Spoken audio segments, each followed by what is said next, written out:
The Man Who Knew Too Much, by G.K. Chesterton. Chapter 2, The Vanishing Prince. This tale begins among a tangle of tales round a name that is at once recent and legendary.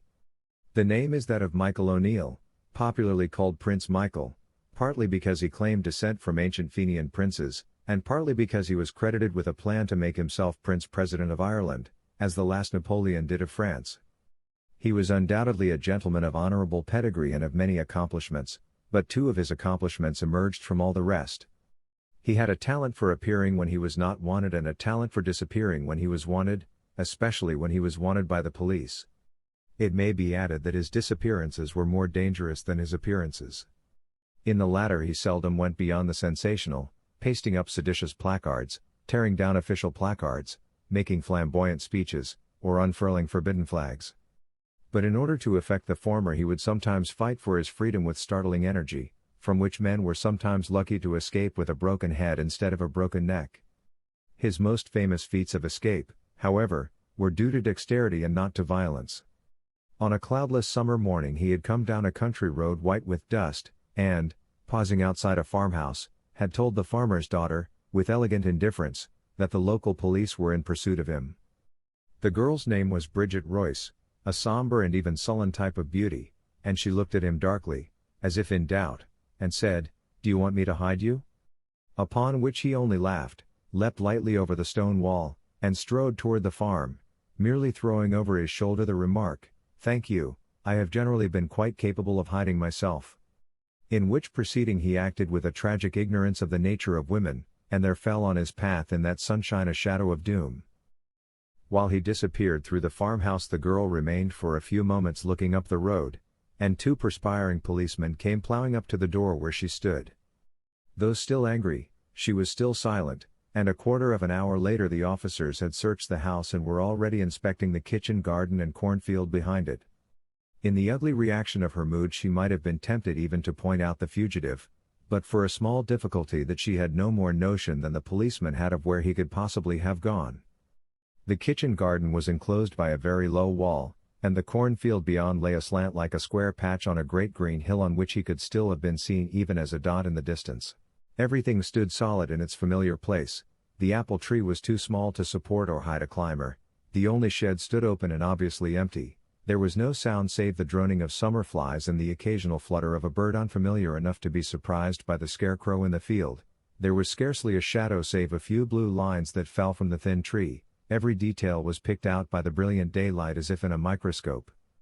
The girl described the scene later, with all the passionate realism of her race, and, whether or no the policemen had a similar eye for the picturesque, they had at least an eye for the facts of the case, and were compelled to give up the chase and retire from the scene. Bridget Royce remained as if in a trance, staring at the sunlit garden in which a man had just vanished like a fairy. She was still in a sinister mood, and the miracle took in her mind a character of unfriendliness and fear, as if the fairy were decidedly a bad fairy.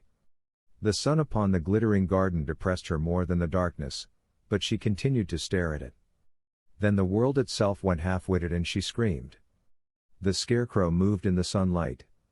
It had stood with its back to her in a battered old black hat and a tattered garment, and with all its tatters flying, it strode away across the hill. She did not analyze the audacious trick by which the man had turned to his advantage the subtle effects of the expected and the obvious. She was still under the cloud of more individual complexities, and she noticed most of all that the vanishing scarecrow did not even turn to look at the farm. And the fates that were running so adverse to his fantastic career of freedom ruled that his next adventure, though it had the same success in another quarter, should increase the danger in this quarter. Among the many similar adventures related of him in this manner it is also said that some days afterward another girl, named Mary Cregan, found him concealed on the farm where she worked, and if the story is true, she must also have had the shock of an uncanny experience, for when she was busy at some lonely task in the yard she heard a voice speaking out of the well, and found that the eccentric had managed to drop himself into the bucket which was some little way below, the well only partly full of water. In this case, however, he had to appeal to the woman to wind up the rope. And men say it was when this news was told to the other woman that her soul walked over the borderline of treason. Such, at least, were the stories told of him in the countryside, and there were many more, as that he had stood insolently in a splendid green dressing gown on the steps of a great hotel, and then led the police a chase through a long suite of grand apartments, and finally through his own bedroom onto a balcony that overhung the river. The moment the pursuers stepped onto the balcony, it broke under them, and they dropped pell-mell into the eddying waters, while Michael, who had thrown off his gown and dived, was able to swim away. It was said that he had carefully cut away the props so that they would not support anything so heavy as a policeman. But here again he was immediately fortunate, yet ultimately unfortunate, for it is said that one of the men was drowned, leaving a family feud which made a little rift in his popularity. These stories can now be told in some detail, not because they are the most marvelous of his many adventures, but because these alone were not covered with silence by the loyalty of the peasantry. These alone found their way into official reports, and it is these which three of the chief officials of the country were reading and discussing when the more remarkable part of this story begins. Night was far advanced and the lights shone in the cottage that served for a temporary police station near the coast. On one side of it were the last houses of the straggling village, and on the other nothing but a waste moorland stretching away toward the sea, the line of which was broken by no landmark except a solitary tower of the prehistoric pattern still found in Ireland, standing up as slender as a column, but pointed like a pyramid. At a wooden table in front of the window, which normally looked out on this landscape, sat two men in plain clothes, but with something of a military bearing, for indeed they were the two chiefs of the detective service of that district. The senior of the two, both in age and rank, was a sturdy man with a short white beard, and frosty eyebrows fixed in a frown which suggested rather worry than severity. His name was Morton, and he was a Liverpool man long pickled in the Irish quarrels, and doing his duty among them in a sour fashion not altogether unsympathetic. He had spoken a few sentences to his companion, Nolan, a tall, dark man with a cadaverous equine Irish face, when he seemed to remember something and touched a bell which rang in another room. The subordinate he had summoned immediately appeared with a sheaf of papers in his hand. "Sit down, Wilson," he said. "Those are the depositions, I suppose?" "Yes," replied the third officer. "I think I've got all there is to be got out of them, so I sent the people away." "Did Mary Cregan give evidence?" asked Morton, with a frown that looked a little heavier than usual. "No, but her master did," answered the man called Wilson, who had flat, red hair and a plain, pale face, not without sharpness. "I think he's hanging round the girl himself and is out against a rival. There's always some reason of that sort when we are told the truth about anything. And you bet the other girl told right enough." "Well, let's hope there'll be some sort of use," remarked Nolan, in a somewhat hopeless manner, gazing out into the darkness. "Anything is to the good," said Morton, "that lets us know anything about him." "Do we know anything about him?" asked the melancholy Irishman. "We know one thing about him," said Wilson, "and it's the one thing that nobody ever knew before. We know where he is." "Are you sure?" inquired Morton, looking at him sharply. "Quite sure," replied his assistant. "At this very minute he is in that tower over there by the shore. If you go near enough you'll see the candle burning in the window." As he spoke the noise of a horn sounded on the road outside, and a moment after they heard the throbbing of a motor car brought to a standstill before the door. Morton instantly sprang to his feet. "Thank the Lord that's the car from Dublin," he said. "I can't do anything without special authority, not if he were sitting on the top of the tower and putting out his tongue at us. But the chief can do what he thinks best." He hurried out to the entrance and was soon exchanging greetings with a big handsome man in a fur coat, who brought into the dingy little station the indescribable glow of the great cities and the luxuries of the great world. For this was Sir Walter Carey, an official of such eminence in Dublin Castle that nothing short of the case of Prince Michael would have brought him on such a journey in the middle of the night. But the case of Prince Michael, as it happened, was complicated by legalism as well as lawlessness. On the last occasion he had escaped by a forensic quibble and not, as usual, by a private escapade, and it was a question whether at the moment he was amenable to the law or not. It might be necessary to stretch a point, but a man like Sir Walter could probably stretch it as far as he liked. Whether he intended to do so was a question to be considered. Despite the almost aggressive touch of luxury in the fur coat, it soon became apparent that Sir Walter's large leonine head was for use as well as ornament, and he considered the matter soberly and sanely enough. 5 chairs were set round the plain deal table, for who should Sir Walter bring with him but his young relative and secretary, Horne Fisher? Sir Walter listened with grave attention, and his secretary with polite boredom, to the string of episodes by which the police had traced the flying rebel from the steps of the hotel to the solitary tower beside the sea. There at least he was cornered between the moors and the breakers, and the scout sent by Wilson reported him as writing under a solitary candle, perhaps composing another of his tremendous proclamations. Indeed, it would have been typical of him to choose it as the place in which finally to turn to bay. He had some remote claim on it, as on a family castle, and those who knew him thought him capable of imitating the primitive Irish chieftains who fell fighting against the sea. "I saw some queer-looking people leaving as I came in," said Sir Walter Carey. "I suppose they were your witnesses. But why do they turn up here at this time of night?" Morton smiled grimly. "They come here by night because they would be dead men if they came here by day. They are criminals committing a crime that is more horrible here than theft or murder." "What crime do you mean?"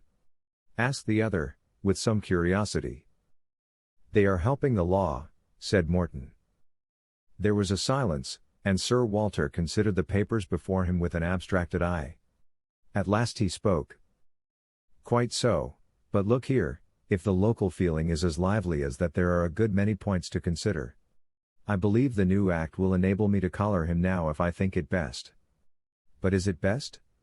A serious rising would do us no good in Parliament, and the government has enemies in England as well as Ireland. It won't do if I have done what looks a little like sharp practice, and then only raised a revolution." "It's all the other way," said the man called Wilson, rather quickly. "There won't be half so much of a revolution if you arrest him as there will if you leave him loose for 3 days longer. But, anyhow, there can't be anything nowadays that the proper police can't manage." "Mr. Wilson is a Londoner," said the Irish detective, with a smile. "Yes, I'm a Cockney, all right," replied Wilson, "and I think I'm all the better for that. Especially at this job, oddly enough." Sir Walter seemed slightly amused at the pertinacity of the third officer, and perhaps even more amused at the slight accent with which he spoke, which rendered rather needless his boast about his origin. "Do you mean to say," he asked, "that you know more about the business here because you have come from London?" "Sounds funny, I know, but I do believe it," answered Wilson. "I believe these affairs want fresh methods. But most of all I believe they want a fresh eye." The superior officers laughed, and the red-haired man went on with a slight touch of temper. "Well, look at the facts. See how the fellow got away every time, and you'll understand what I mean. Why was he able to stand in the place of the Scarecrow, hidden by nothing but an old hat? Because it was a village policeman who knew the Scarecrow was there, was expecting it, and therefore took no notice of it. Now I never expect a Scarecrow. I've never seen one in the street, and I stare at one when I see it in the field. It's a new thing to me and worth noticing.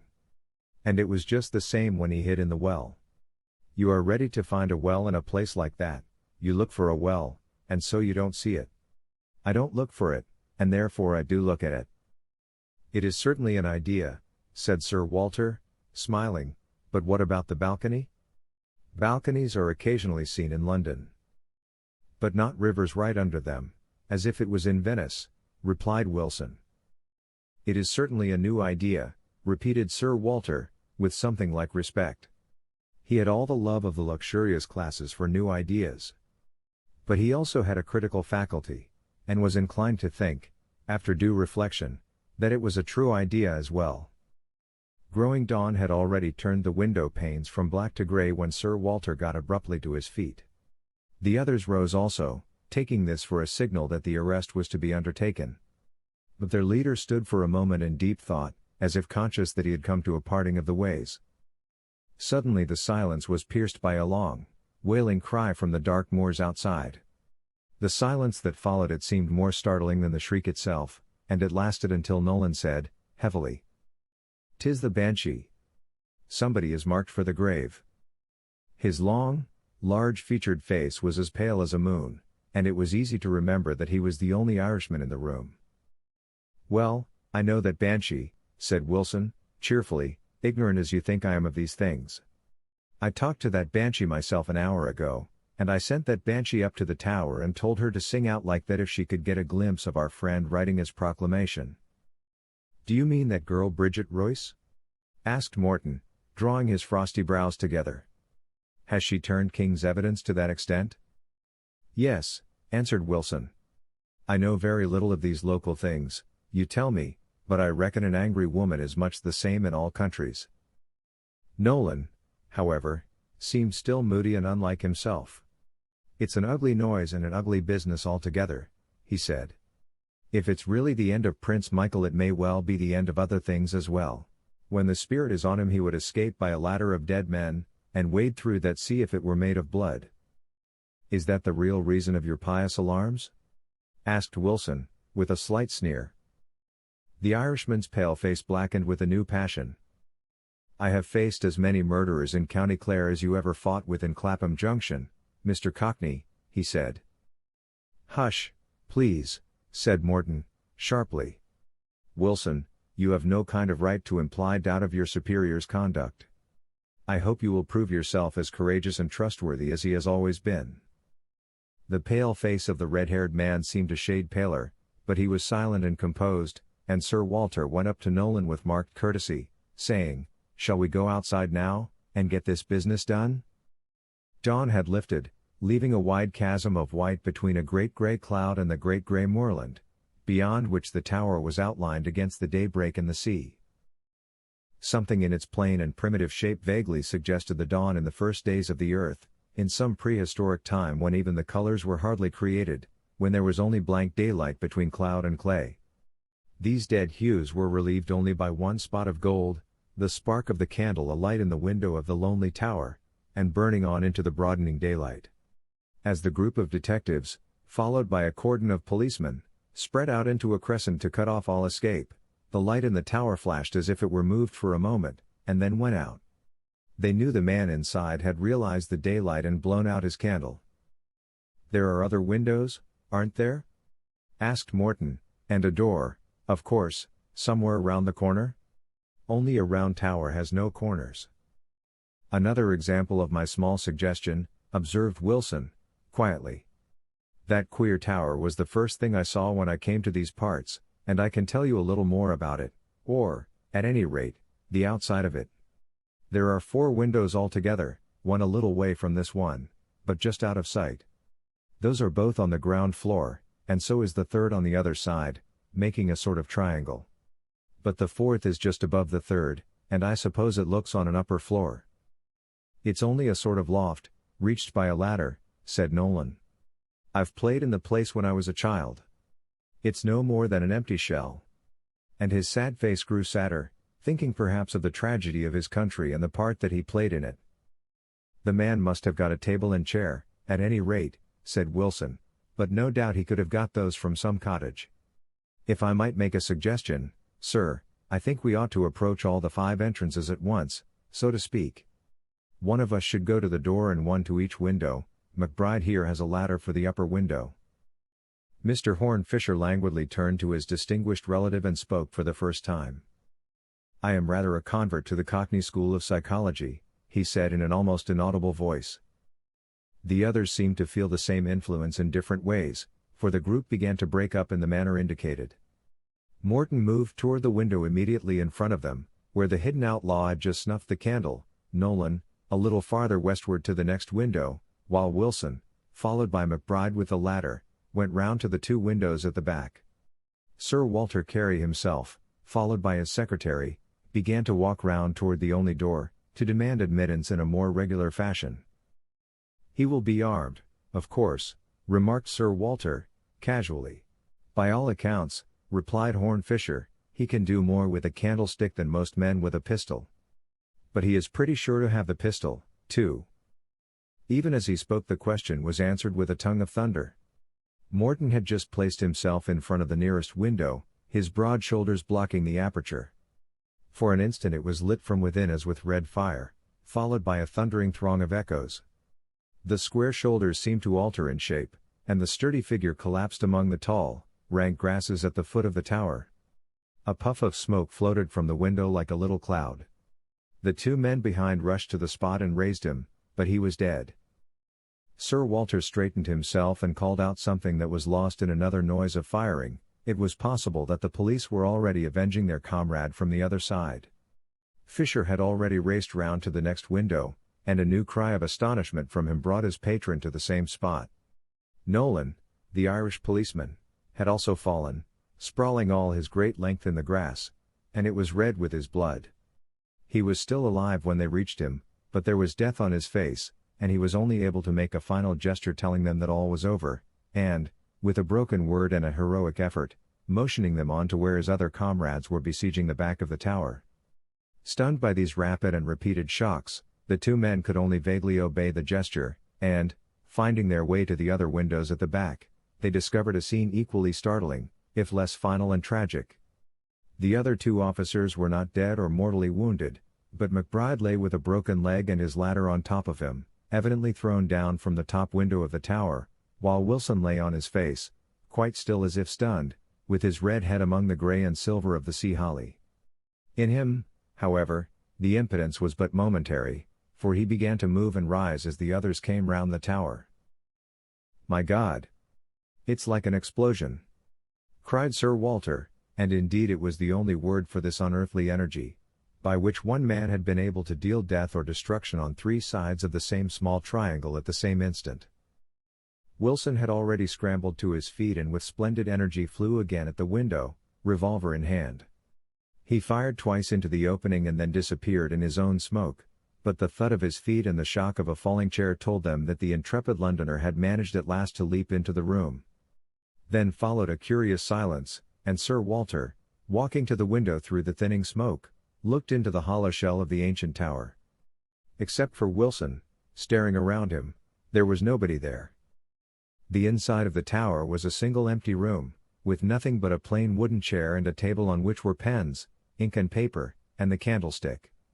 Halfway up the high wall there was a rude timber platform under the upper window, a small loft which was more like a large shelf.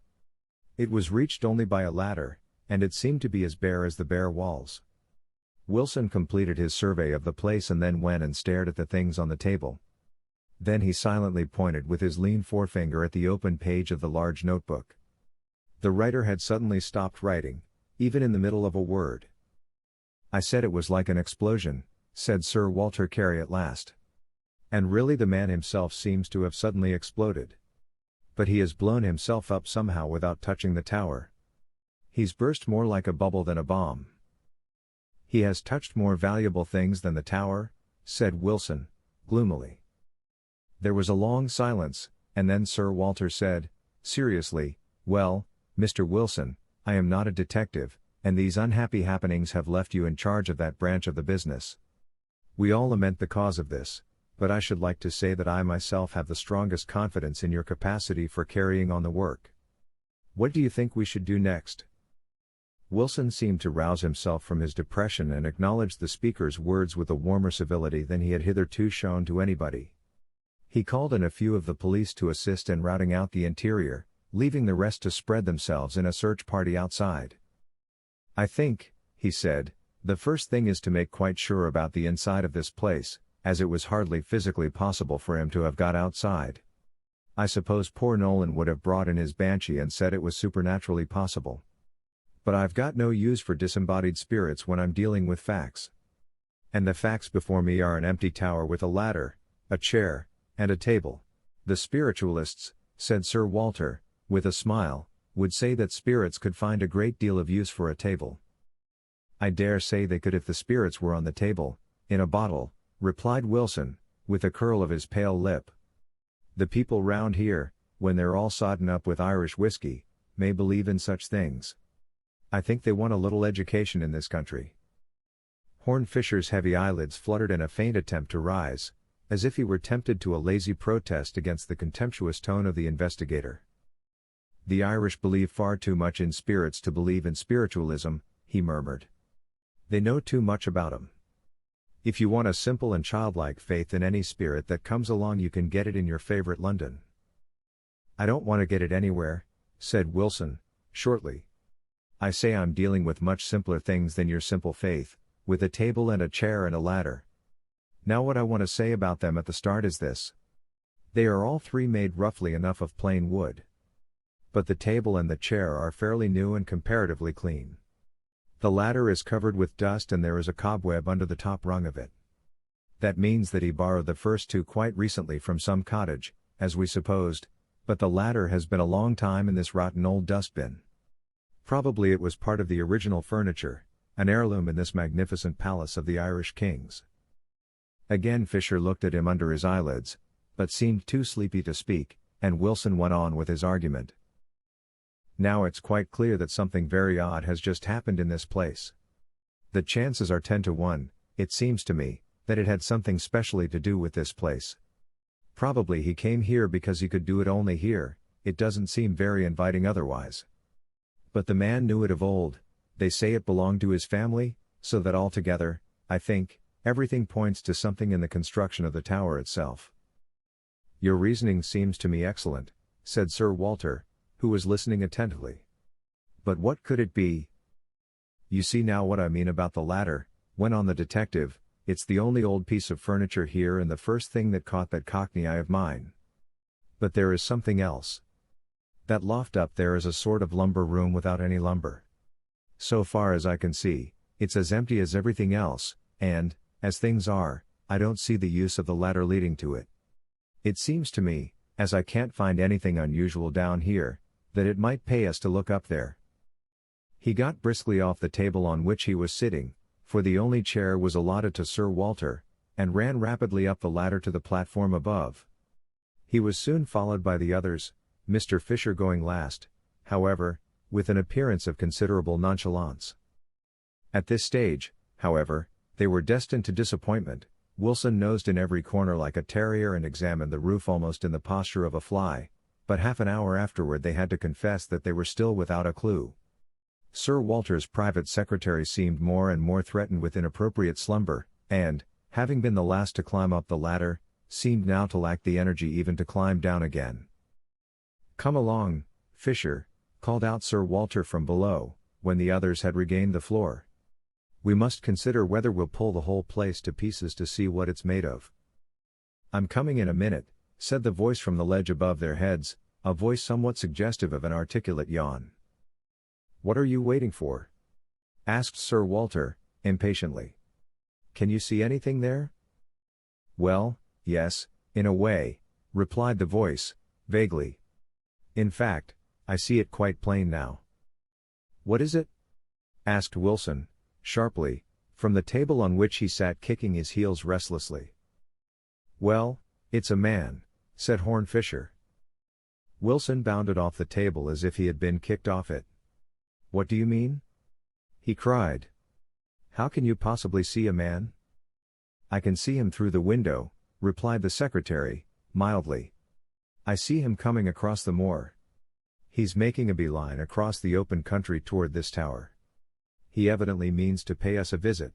And, considering who it seems to be, perhaps it would be more polite if we were all at the door to receive him." And in a leisurely manner the secretary came down the ladder. "Who it seems to be?" repeated Sir Walter in astonishment. "Well, I think it's the man you call Prince Michael," observed Mr. Fisher, airily. "In fact, I'm sure it is. I've seen the police portraits of him." There was a dead silence, and Sir Walter's usually steady brain seemed to go round like a windmill. "But, hang it all," he said at last, even supposing his own explosion could have thrown him half a mile away, without passing through any of the windows, and left him alive enough for a country walk, even then, why the devil should he walk in this direction? The murderer does not generally revisit the scene of his crime so rapidly as all that. "He doesn't know yet that it is the scene of his crime," answered Horn Fisher. "What on earth do you mean? You credit him with rather singular absence of mind." "Well, the truth is, it isn't the scene of his crime," said Fisher, and went and looked out of the window. There was another silence, and then Sir Walter said, quietly, "What sort of notion have you really got in your head, Fisher? Have you developed a new theory about how this fellow escaped out of the ring round him?" "He never escaped at all," answered the man at the window, without turning round. "He never escaped out of the ring because he was never inside the ring. He was not in this tower at all, at least not when we were surrounding it. He turned and leaned back against the window, but, in spite of his usual listless manner, they almost fancied that the face in shadow was a little pale. "I began to guess something of the sort when we were some way from the tower," he said. "Did you notice that sort of flash or flicker the candle gave before it was extinguished? I was almost certain it was only the last leap the flame gives when a candle burns itself out. And then I came into this room and I saw that." He pointed at the table and Sir Walter caught his breath with a sort of curse at his own blindness. For the candle in the candlestick had obviously burned itself away to nothing and left him, mentally, at least, very completely in the dark. "Then there is a sort of mathematical question," went on Fisher, leaning back in his limp way and looking up at the bare walls, as if tracing imaginary diagrams there. "It's not so easy for a man in the third angle to face the other two at the same moment, especially if they are at the base of an isosceles. I am sorry if it sounds like a lecture on geometry, but I'm afraid we have no time for it," said Wilson, coldly. "If this man is really coming back, I must give my orders at once." "I think I'll go on with it, though," observed Fisher, staring at the roof with insolent serenity. "I must ask you, Mr. Fisher, to let me conduct my inquiry on my own lines," said Wilson, firmly. "I am the officer in charge now." "Yes," remarked Horn Fisher, softly, but with an accent that somehow chilled the hearer. "Yes. But why?" Sir Walter was staring, for he had never seen his rather lackadaisical young friend look like that before.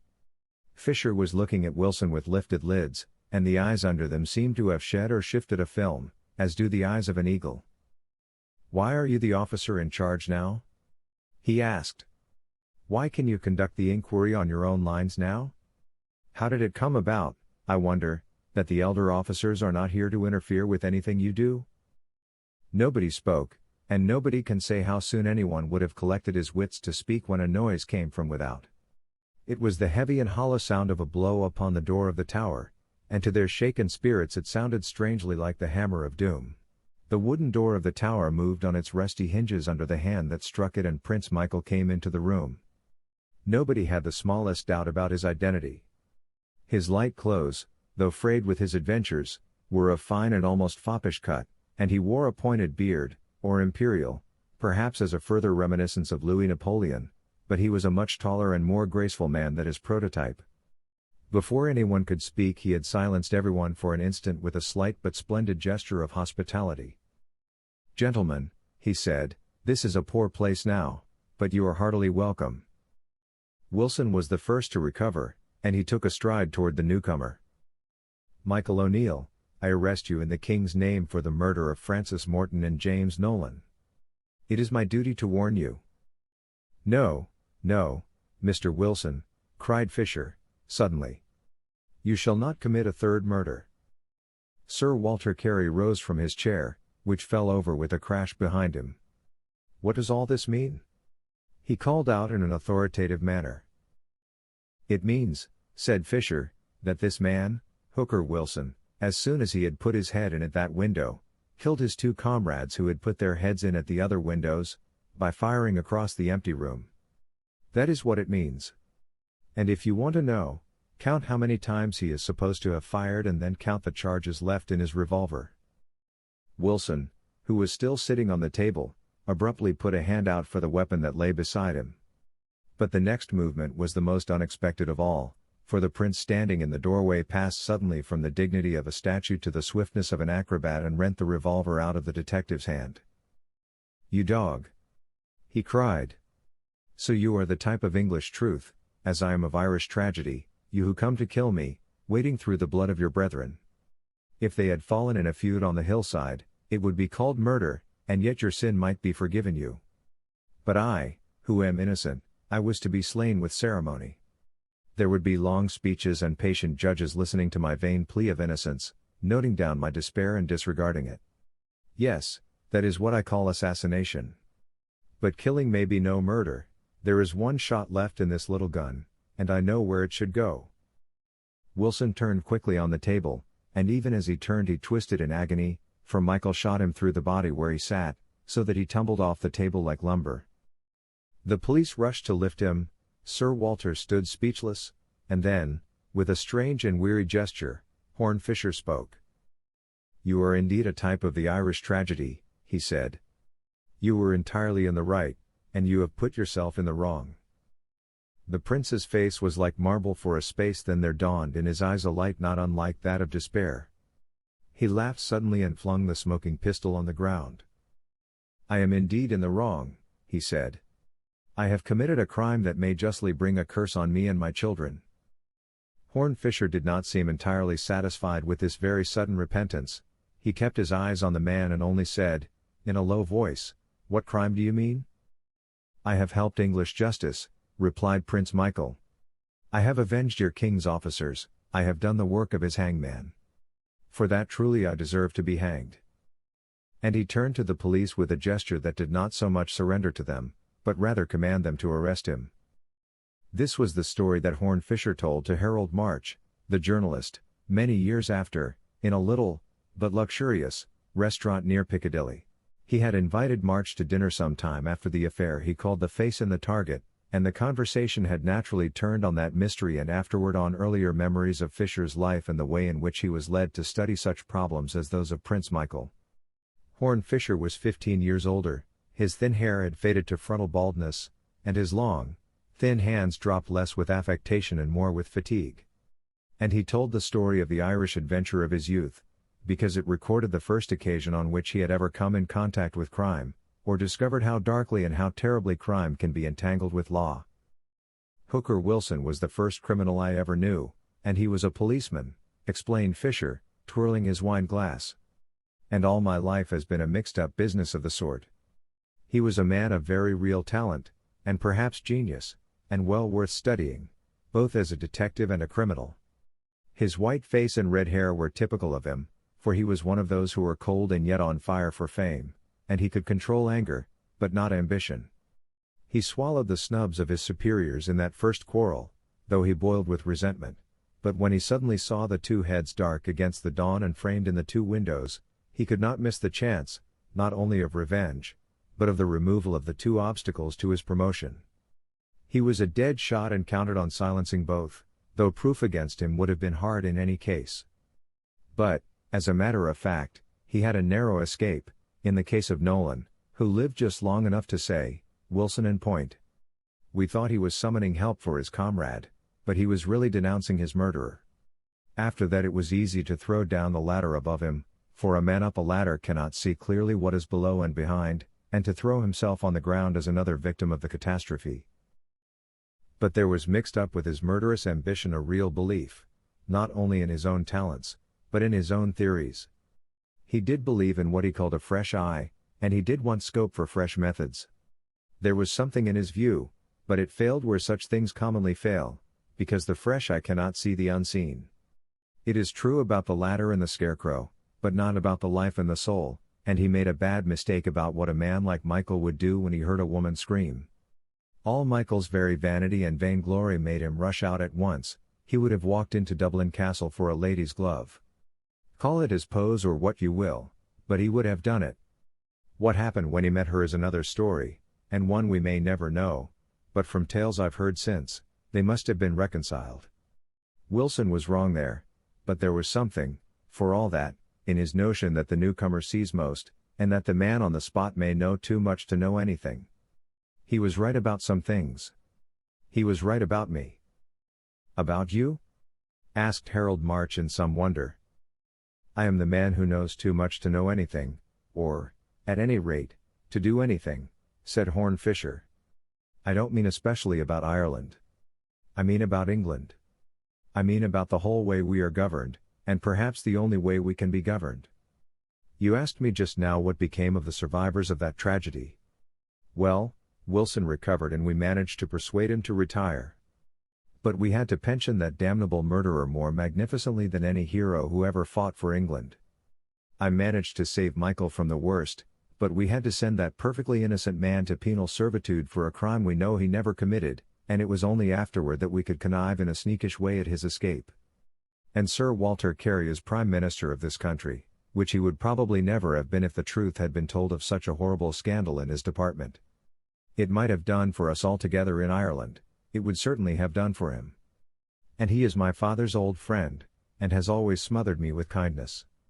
I am too tangled up with the whole thing, you see, and I was certainly never born to set it right. You look distressed, not to say shocked, and I'm not at all offended at it. Let us change the subject by all means, if you like. What do you think of this Burgundy? It's rather a discovery of mine, like the restaurant itself. And he proceeded to talk learnedly and luxuriantly on all the wines of the world, on which subject, also, some moralists would consider that he knew too much.